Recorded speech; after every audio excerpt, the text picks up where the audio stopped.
mandala fanfana. Raha tiana dia hoe vehivavy tamin'izao dia anisan'ny fototsy ny fampandrosoana ny firenena anankiray.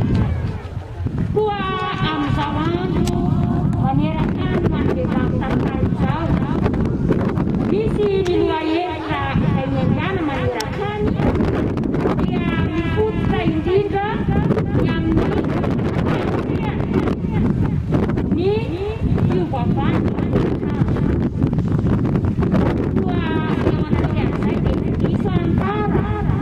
Ni vehivavy tamin'izao ny fikambanana farina na ny famanafisian'olona de Madagasikara.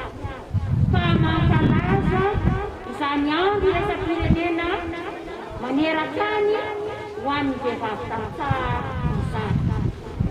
Ny farina moa dia fikambana amin'ny fikambanan-behivavy maneran-tany anankiray antsoina hoe Rural Women Assembly, izay manana ny anjara andraikitra lehibe tanterahatra amin'ny fampahafantarana azy ny vehivavy, manohana ny vehivavy amin'ny ady amin'ny herisetra, manohana ny vehivavy eo amin'ny lafiny rehetra ahafahan'ny vehivavy tantsaha mijoro sosa mandray andraikitra ho amin'ny fampandrosoana ny ankohonany ny faritra misy azy ary indrindra ny firenena izay miavia.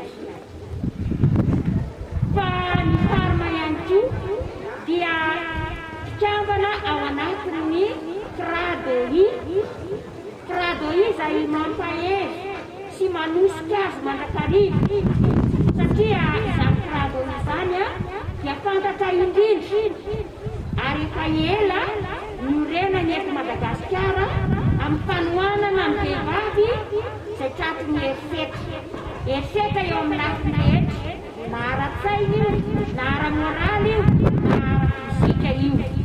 Koa anisan'izay fanohanany CRADOI ny farma dia ny ahafahan'izy ireo mijoro manana fahasahina ihany amin'ny izy ireo sy maneho ny mahavehivavy tokony andraikitra amin'ny fampandrosoana firenena. Amin'ny fotoana dia izao no mahevitra fanvinina dia tany masolo rano fanambo an'ny vehivavy tantsaha manoloana amin'ny fiandianana ara-tsakafo. Dia raha malala koa mantsy ry havana fa ny andro rahampitsy izay mbola toy ny ankalazana eto fa 9 volana oktobra dia andro iraisam-pirenena ho an'ny sakafo. Raha misy izay tena mamokatra ary antoky ny fanohanana sy famatsiana ny vokatra any an-drenivohitra dia ny vehivavy tantsaha miampy izany. Fa raha jerena kosa ny fiainana andavanandro dia ny vehivavy tantsaha no anisan'ny latsaka ambany indrindra ny fari-piainana ary indrindra tsy vitsy ireo mbola miaina ao anatin'ny tsy fanjarian-tsakafo.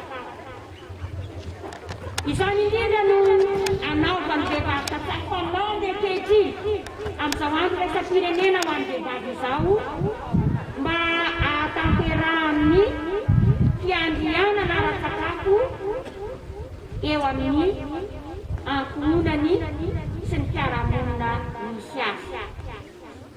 Tsy vitsy koa mantsy ry havana ny vehivavy izay kely ny tamboleny araha filazako hoe tsy manana mihitsy fanindrana sy manofa amin'olona.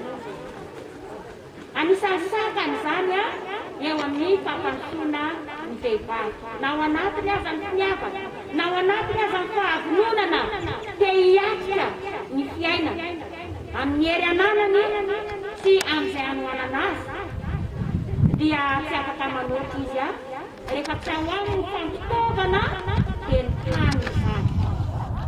Dia raha mahalala ihany koa fa ny tany dia miasimba ankehitriny ka izay fahasimban'ny tany izay na mba manana ihany azy izy ireo dia tsy afaka afaka ny amokatra kizy. Io koa zay fanampy ho an'ny vehivavy tantsaha dia ny fampiasana masomboly araka ekôlôjika sy ara-biôlôjika. Dia za naparitaka mantsy ankehitriny ny masomboly OGM izay ahafahana mamokatra betsaka sy ainga tsy manaraka itsony araka ny natiora zay nahaninan'Andriamanitra. Eo anatin'izany anefa dia misy fiantraikany eo amin'ny fomba famolena, eo amin'ny tany zay amolena, ary indrindra eo amin'ny toe-pahasalamana satria misy fiantraikany eo amin'ny fahasalamana ny fampiasana ireny masomboly aingam-pianatra ireny na ny OGM izany.